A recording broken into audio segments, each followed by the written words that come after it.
بسم اللہ الرحمن الرحیم۔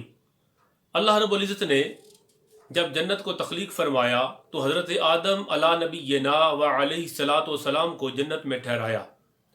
حضرت آدم علیہ السلام جنت میں تنہا اور اکیلے رہتے تھے۔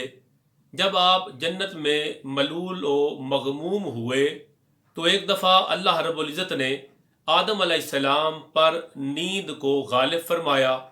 جب حضرت آدم علیہ السلام گہری نیند میں سو گئے تو خالق کائنات نے آدم علیہ السلام کی بائیں طرف کی پسلیوں میں سے ایک پسلی کو نکال کر اس سے حضرت حوا کو تخلیق فرمایا، اور جس جگہ سے پسلی کو نکالا تھا اس جگہ کو گوشت کے ساتھ اللہ پاک نے بھر دیا۔ حضرت آدم علیہ السلام جب بیدار ہوئے تو دیکھا کہ آپ کے پاس ایک حسین و جمیل باوقار عورت تشریف فرما ہے۔ آدم علیہ السلام نے پوچھا، تم کون ہو؟ حضرت حوا نے عرض کیا کہ میں عورت ہوں۔ آدم علیہ السلام نے پوچھا کہ تمہیں کس لیے پیدا کیا گیا؟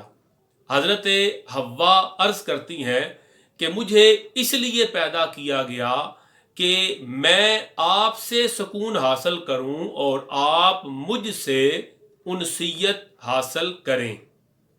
حضرت آدم علیہ السلام نے آپ کا نام حوا رکھا۔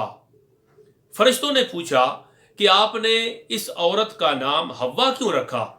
آدم علیہ السلام نے فرمایا، اس لیے کہ اللہ رب العزت نے اسے حیٌ یعنی زندہ سے تخلیق فرمایا، تو حیٌ کی وجہ سے میں نے اس کا نام حوا رکھا۔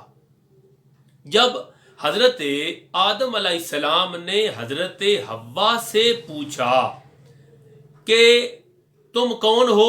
عرض کیا، عورت ہوں، تمہیں کیوں تخلیق فرمایا؟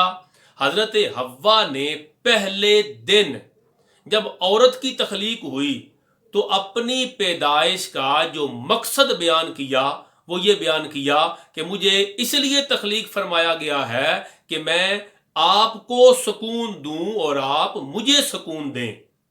یعنی عورت اور مرد کو اللہ رب العزت نے تخلیق فرمایا ہے باہم ایک دوسرے کے لیے سکون حاصل کرنے کی خاطر۔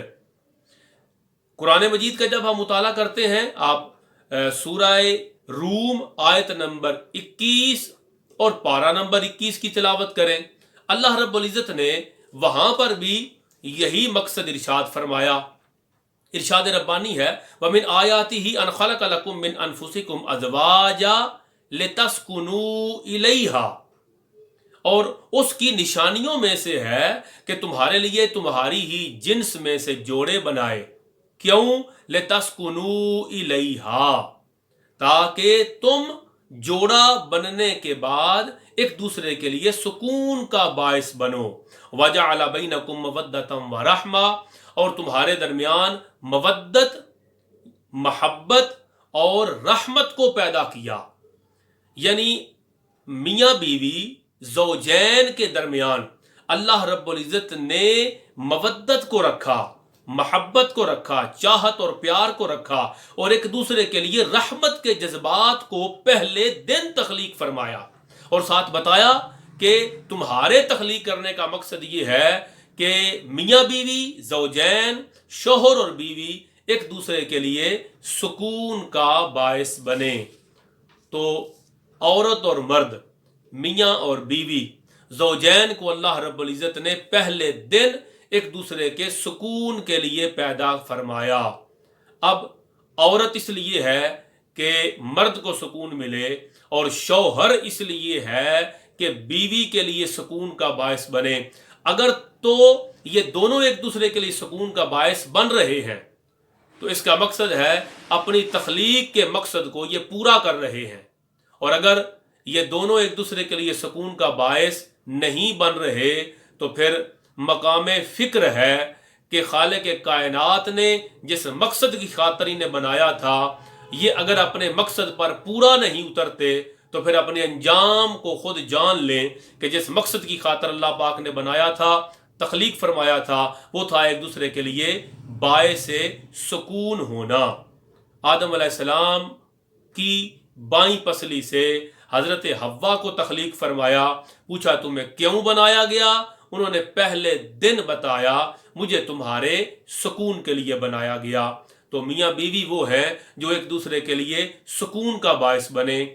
اللہ رب العزت ہر زوجین کے درمیان چاہت، محبت، مودت، رحمت اور سکون کو تخلیق فرمانے کے بعد ان کو اس کا فیضان نصیب فرمائے. اللہ ہمارے گھروں کو آباد رکھے.